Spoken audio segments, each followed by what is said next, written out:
بسم اللہ الرحمن الرحیم۔ سوال یہ ہے کہ وہ کون سی بدعت ہے جس کا کرنا ضروری ہے ورنہ گناہگار ہوں گے؟ جواب یہ ہے کہ وہ بدعت واجبہ ہے کہ جس کا کرنا ضروری ہے، اگر نہیں کریں گے تو دین میں حرج واقع ہوگا اور بندہ گناہگار ہوگا۔ وہ طبقہ فکر جن کا خیال یہ ہے کہ ہر بدعت گمراہی ہے اور ہر گمراہی دوزخ میں لے کے جائے گی، تو ان کی خدمت میں عرض یہ ہے کہ ہر بدعت گمراہی نہیں ہے، فقط وہ بدعت گمراہی ہے جو دین کے اصولوں سے ٹکرائے۔ علماء ذیشان نے بدعت کی 5 اقسام بیان فرمائی۔ کوئی بدعت واجبہ ہے، کوئی بدعت ہونے کے باوجود بدعت مستحبہ ہے، کوئی بدعت مباحہ ہے، کوئی بدعت محرمہ حرام بدعت ہے، اور کوئی بدعت مکروہہ ہے۔ 5 اقسام ہیں بدعت کی، اور ان میں ایک قسم وہ تو واجب ہے، اگر اس کو سر انجام نہیں دیں گے تو امت گناہگار ہوگی۔ اس کی مثال یہ ہے کہ قرآن کریم پر اعراب لگانا۔ یہ قرآن کریم پر جو اعراب ہیں یہ حجاج بن یوسف نے 95 ہجری میں لگوائے، مگر آج قرآن کریم کو اعراب کے بغیر اگر اجمی لوگ پڑھیں گے تو وہ کیا سے کیا کر دیں گے۔ لہذا قرآن حکیم پر اعراب لگانا اگرچہ بدعت ہے، حضور صلی اللہ تعالی علیہ وسلم نے نہیں لگوائے، سرکار کے دور اقدس میں نہیں تھے، اس کے باوجود یہ بدعت ہونے کے باوجود واجب ہے تاکہ لوگ قرآن کریم کو درست پڑھیں۔ تو قرآن کریم کے اعراب یہ بدعت واجبہ ہیں۔ دینی مدارس کا قیام کرنا یہ بدعت واجبہ ہے۔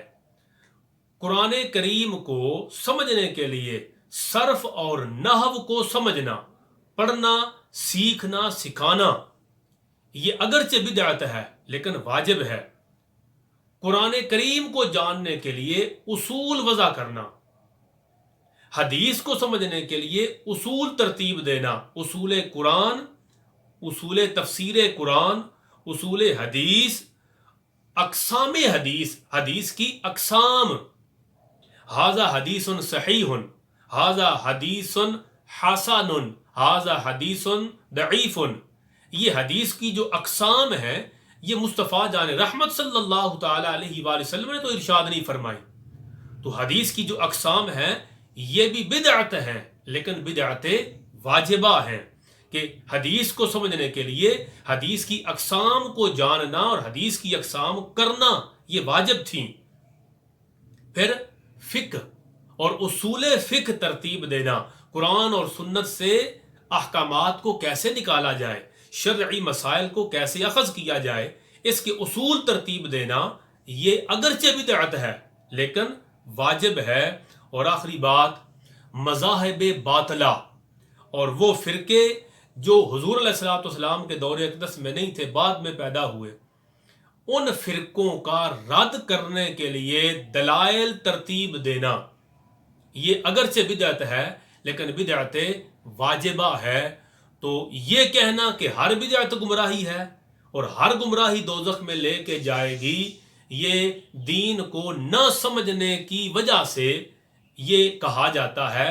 حقیقت یہ ہے کہ بدعت کی 5 قسمیں ہیں، ان میں ایک قسم بدعت واجبہ وہ ہے کہ اگر وہ بدعت نہ ہوگی تو دین میں حرج واقع ہوگا۔ تو بدعت واجبہ پر عمل کرنا یہ دین میں حرج کو روکنے کے لیے ضروری ہے۔ اگر امت اس پہ عمل نہیں کرے گی تو گناہگار ہوگی۔ تو سوال یہ تھا کہ وہ کون سی بدعت ہے جس کا کرنا ضروری ہے ورنہ گناہگار ہوں گے؟ تو وہ بدعت واجبہ ہے جس کا کرنا ضروری ہے، نہیں کریں گے دین میں حرج واقع ہوگا اور امت گناہگار ہوگی۔ رب قادر کریم ہمیں دین کا صحیح اور مکمل فہم نصیب فرمائے، آمین یا رب العالمین۔